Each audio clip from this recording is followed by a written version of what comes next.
IESVE Zone Modeling with ModelIT 3. So following on from the previous two videos, we'll just look at a few extra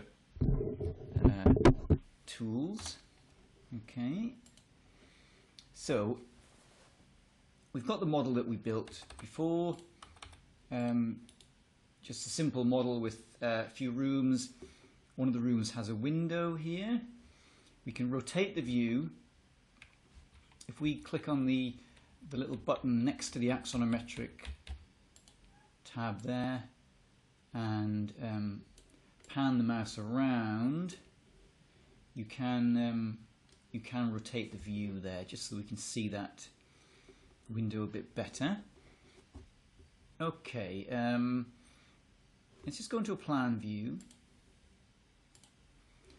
Zoom out a bit there. So a few things here. If you want to change the rotation, you can use the sight rotation arrow here. So if we click on that, we can change the angle of our north. So if I type that to 22 degrees, it doesn't appear that anything's happened in the drawing window, but if you look on the sight rotation, you can see that the north point has rotated. So that's it's a very quick way if you want to quickly test a different orientation. Just going to put that back to 0. Okay, and let's start now by modelling some adjacent buildings. So we go up to the Draw Prism button here, click on that, and you can give that a meaningful name. So we'll call that Building 1. Object type, you need to set that to topographical shade. I know you can see adjacent building, but topographical shade is the preferred setting for that. I don't know why it's not called adjacent building, but anyway, topographical shade. Plane, so where does that building start, which in this case is 0. And how high is it? I've got that set to 20 meters, so that will do.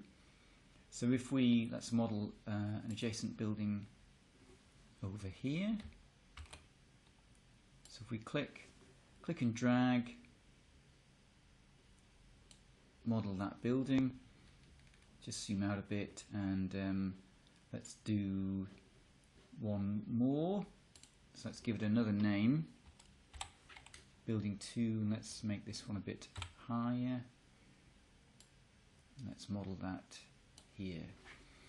Okay, so if you then look down in your browser, you've now got topographical shades added. So they're not rooms, they're topographical shades. Now if I just model one more, if you forget to set that to topographical shade and you model it as a room, you can change that.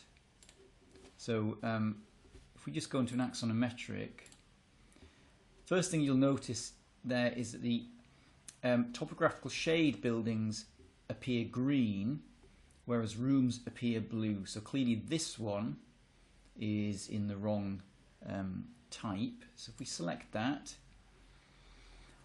if we then go to the tabular room data button here, click on that, here's our Building 2 as we've called it. Let's rename that to Building 3, and let's change that to topographical shade. Okay, so you can see it's now turned green. If we go into the Model Viewer 2,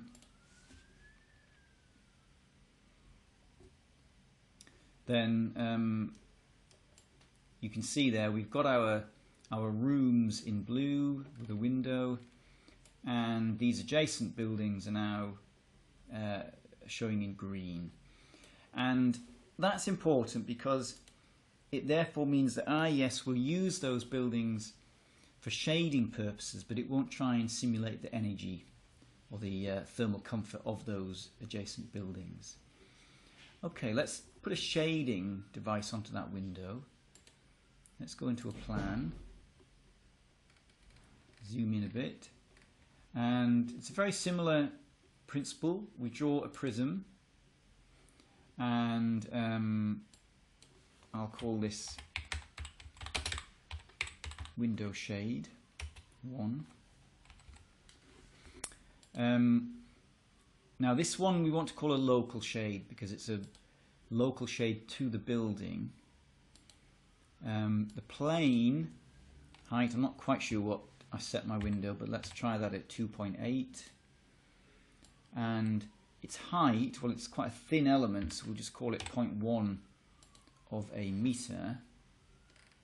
And if we zoom in a bit, if we click and drag, we can draw that shade.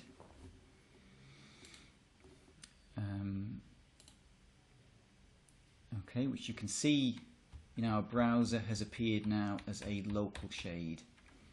If we look axonometric, there's our shade. If we go to the model viewer,